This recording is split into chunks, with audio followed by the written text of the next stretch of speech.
I'm going to kick it off with the first part of today, which is a fireside chat with one of our longest partners. They've been partners with us for over a year, Matt's Moving. Joining us today are Jacob and Matt, who have been partners of ours for the past 12 months. I'll let them introduce themselves first. Matt also joining today? I am here. Can you guys hear me? Yes, we can hear you. All right. I'm remote. I'm in Florida, so sorry for the non-image here. I'm not in the office. No problem unless at you guys all. want to see me, unless you want to see me poolside, I can do that. Lucky you being in Florida at this time. Cool. All right, to kick it off, I'm sure the folks on the call are wondering, tell us a little bit about Matt's Moving, how you started, and your operation today. Sure. Matt's Moving was started in 2007.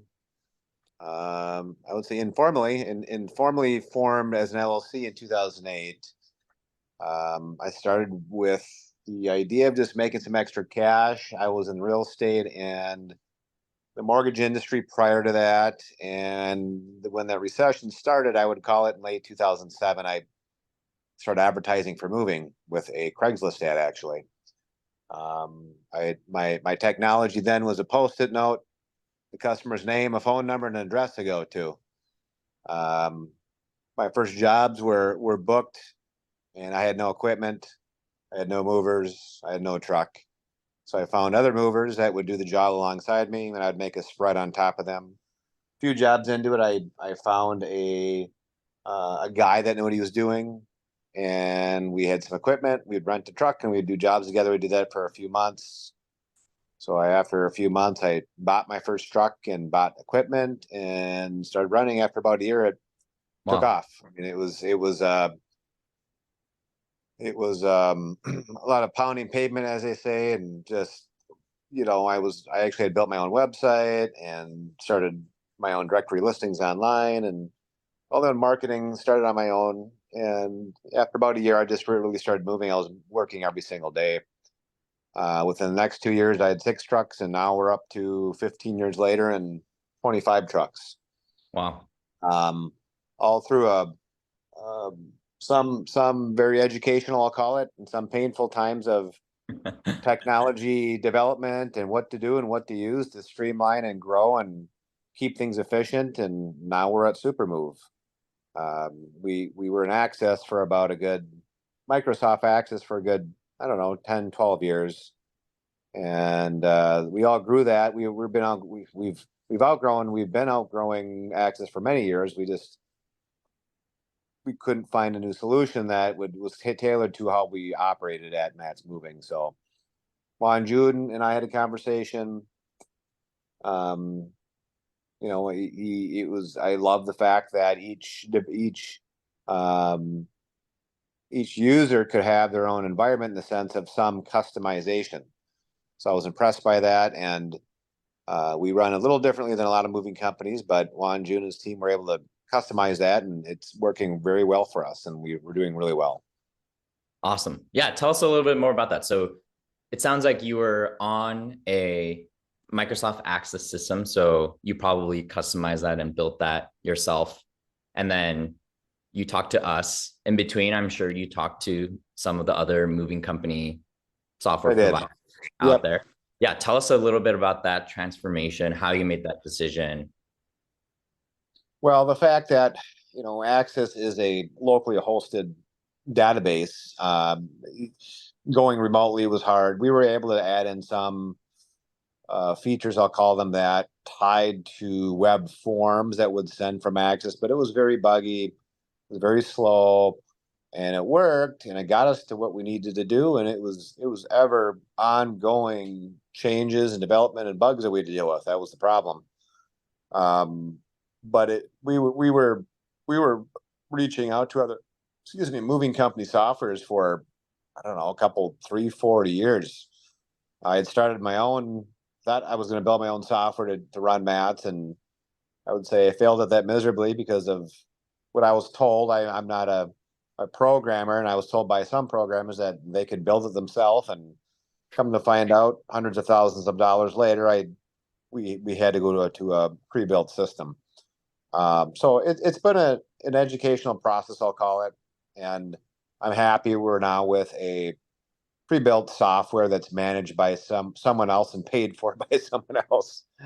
As far as the development piece goes. Yeah. I wouldn't downsell your technical abilities that much. I remember you going through some of the things that you guys set up on your own, and I was very impressed even back then. So it's really Yeah. good stuff. So Well, that's then, help from my so then you team. It's not me, but a lot of my team members are we're always digging, and I'm always pushing people to dig into new things that can help streamline us in our communication and sales. Yeah, that's amazing. So then you joined Supermove about a year ago. And as we built our new automations platform in the past few months, you guys were one of the first to adopt this across the business. So tell me a little bit about some of the things that you were doing before every day. Maybe Jacob can also hop in here because he's been the one setting up a lot of them in the business. So tell me about some of the processes that you were doing every day, every so often, that were causing pain or losing money or sucking up your time. Yeah. Well, I would go ahead, Jacob, if you want to go. I was going to say, we have a lot of those type of tasks. I think most office type environments will have those type of tasks where there's stuff that you need to just manual entry type of stuff that needs to be done over and over. One of the worst ones for us was the inventory process. We do take an inventory for all of our moves. So collecting that inventory can be kind of a headache in itself. So that was one of the first things we looked at automating. First, it was just importing that inventory into Supermove, and sending it out as well. It's been a huge game changer being able to automatically import that so our reps can open it up and just have the full inventory in front of them. Yeah. How much time were you guys spending on that before, like typing up the inventory again? Yeah. I would say anywhere between 5 and 10 minutes, usually around 8, just to gather the inventory or to manually enter it if we got a online inventory submitted. And that's per move, obvious, or per lead.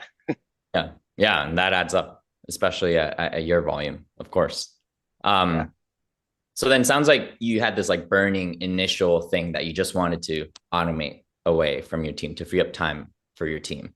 As you did that, what were some other things that you started to realize could be automated and create more opportunity for your team? Yeah. I wouldn't say just automated. I would say that pieces we had to tie together to get to some form of automation were still several manual steps. So, and that with those manual steps, those connections that we made between some web pieces, Access, Microsoft Outlook, and just different functions that to get it to work, it would sit and spin. It would take time. So the sales process to me is always number one. How efficient can we make the call time, the inventory? Obviously accuracy is huge on estimating time and material. All of those were much more manual, and Supermove's pieces are much more intuitive and automated to facilitate that. And it's more of a step process that actually flows well in it, and it's much quicker to use as far as wait times between pages or windows. So Yeah, exactly. And then, so to step in a little bit more in that sales process, it sounds like the estimate inventory was pretty time consuming. What were some of the other things that you think you were just spending a lot of time on as well? Yeah. So consistent text and email follow-ups was a big one for us. Obviously, we get fairly busy during the summer. And so being able to follow up with customers consistently and not having to worry about, our reps running out of time and not being able to message half of their customers has been really nice. And I think helped really keep us busy later in the year than a lot of our competitors here in the cities. Yeah. Yeah, follow-ups are key, and Amanda's going to be talking a lot more about the benefits of setting up follow-ups through automation. So pretty excited about that. And then what do you think are some things that, now that you have automations within your business, this platform that allows you to automate new things, what are some things that before you wish you could do, but now you have the ability to do? Maybe you weren't doing it before, you always wish you could do it, and now you're just doing it automatically. Yeah. There's a lot of things I think that fall under that category actually, but just following up with our customers on the day of the move and being able to check in for our customer service person. She kind of has a lot on her plate already, our customer service manager, and being able to automatically send messages to the customers the morning of the move that just says, "Hey, I'm your customer service manager. If you need anything, please give me a call." That's been really handy and not something we were able to consistently get done every day beforehand, because obviously, stuff can come up. And there's been some more processes I think that are similar to that we've been Yeah. able to kind of just get done, really. Yeah, I'm sure a lot of the people listening here on the call, for a lot of the moving company businesses here today, they probably, you have like a task list of stuff that you want your sales rep or your customer service rep to kind of go through. And when things get busy, you just kind of drop the lowest priority things because you just have to do so much of it manually. And now with automations, you're able to just kind of do those tasks automatically and remind your team to do those things automatically too. So that's great. Anything that you've go ahead. Like pre-sale, like as a lead comes in, I mean, from lead gen to post move follow-ups. I mean, you have a call comes in, we take their inventory or information about the move, we give them an estimate. The system automatically tells them, "How are you doing? Would you like to book with us?" If they book, it sends them automated emails, confirmations, disclosures, move dates coming close, reminder, we're coming out in 2 days from now. During the move, how are we doing? Are we doing okay? If yes or no, call the office for customer service. Post move, we have follow-ups for reviews. I mean, we were doing some of those manually with Access, and when we were busy, we wouldn't get to them because we were just busy booking moves. And now all the steps are done for us, whether we're busy booking moves or not. So it's really helped a lot. I think it's helped close the closing ratio come up, and it's not all great all the time, and some customers are bugged by being contacted all the time. But I do believe that with any company, including us, that staying in front of them is key. And not everybody wants to be contacted every day, but a lot of people need to be reminded. They call 5, 6 moving companies for estimates a lot of the time. Yeah. Was there anything? Yeah, go ahead. I was going to say, to add on to that too, upselling is another thing that we've been able to kind of consistently do now that we weren't able to before. Sometimes a sales call goes off the rails a little bit and the reps don't have time to offer or explain all the different services we offer. So being able to send out an email to every customer who gets a quote that just says, "Here's some other services in case you're interested," has been really handy. I think increased the amount of those services being sold by quite a bit. Yeah, and I imagine just reminding the customers that we offer storage, reminding them that we offer packing services, unpacking services, junk removal. It stays in front of them. As I said, it helps reassure them that we can handle all this. And a lot of people get behind the 8 ball when they're moving, say they're going to move everything or pack everything themselves.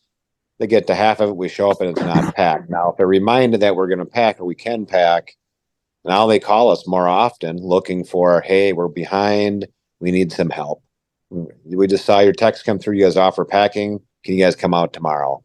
So it is a multifunction system of sales, customer service, and just communication in general. It does a good job. Yeah, and I imagine because you've let the software and the automations take care of that work for you, I imagine call times also go down for your sales reps too, right? Yeah, 100%. We were manually, or not manually calling, but calling follow-ups most of the time. And we still do call follow-ups, but we believe that text messages in today's world, our people are just as um, they'll definitely respond to a text as they will a call in a positive Yeah. manner. I don't think that all people want to call. I think a lot of people would rather have a text message, and I think we want to run those numbers of thousands of people hit, whether it's a call or a text. I think text message is much more efficient for any moving company because everybody reads their texts. They're going to respond, or maybe they won't, but we can pick up more calls as those are being automatically sent out. Most moving companies struggle um, with staffing in the summertime, and we always are all turning down jobs and sales calls, and people sit in the queue for minutes at a time sometimes because we're literally that busy. So the fact that these are all done and follow-ups don't have to be done to close the sale, uh, the incoming calls are probably picked up 30% more than they were the year prior. Wow. Wow. So as your call times go down, your sales reps have more time to work on more leads and focus on closing those leads initially. So your close rates go up as due to that. That's awesome. 100%. Anything that was like surprisingly beneficial or innovative where you're like, oh wow, I didn't even know this stuff could have been possible before as you were setting up automations in your business? Yeah, I think our confirmation is the best example of that. It's not something I would have thought of automating before we started all this, is just reminding the customer to sign, because we take a deposit, we put a customer on the calendar, and then we send out our service agreement confirmation email. We're a little bit different the way we do that. But we always have them sign the paperwork afterwards. And so getting them to actually sign the paperwork can be a bit of a struggle sometimes. But we had set up with your guys' workflows feature a confirmation resend, I think is what I named it. But every 3 days, it resends the confirmation email until the customer signs it, basically. And we've seen, a dramatic change in how many customers sign those and how quickly they're signing them compared to before. Wow, that's awesome. That's great. So as you kind of think about this big picture in automating parts of your business, how would you assign metrics to that? Time saved, revenue going up, or lead conversion going up. What would you estimate? Yeah, I had actually crunched some numbers here between the workflows we have set up as far as what's run and kind of some of the Zapier stuff I have it plugged into. But I think we're sitting at about 20% time cut from our sales reps as far as like time that's opened up and they can spend actually doing other tasks. Wow, that's huge. And how many sales reps do you have today? Good question. I think we're at five right now. Yep. We have five, but through two or three other departments on overflow, sit in the second queue of with all the other. Well, yeah, I mean, I believe that anybody can pick up a call and just take a message at the very least. Sure. And the customer just doesn't hang up and call another moving company and book. So I think it's important that every call is picked. Yeah. Awesome. Cool. Yeah. Thank you guys for hopping on and sharing everything. Any final words of advice to the people on the call who want to follow your lead on driving more automations in the business today? Any closing thoughts? Yeah, just stick with it. I mean, moving companies are a beast to run, and that's number one. And we accept the industry and love it and hate it, but love it for the income and keep working with Juan Jun and team and keep coming up with new ideas. Don't be afraid to bring them up to Supermo because they'll help implement them. We have lots of pieces we've added because of our own innovation too. We brought up the Juan Jun and team, and they've helped us put them in our system. So we're happy to share. Cool. Yeah, absolutely. Awesome. I Thank think you guys so as yeah, go ahead, Jacob. Go ahead. I was going to say, I think as a moving company in general too, it's really easy to fall a bit behind the curve, just with kind of the blue collar nature of the work we perform. It can yeah, it can be easy to not mess around with technology and fall out. But it really is a huge advantage to spend half an hour automating something that'll save your team hundreds of hours and in exchange, hundreds of thousands of dollars moving forward.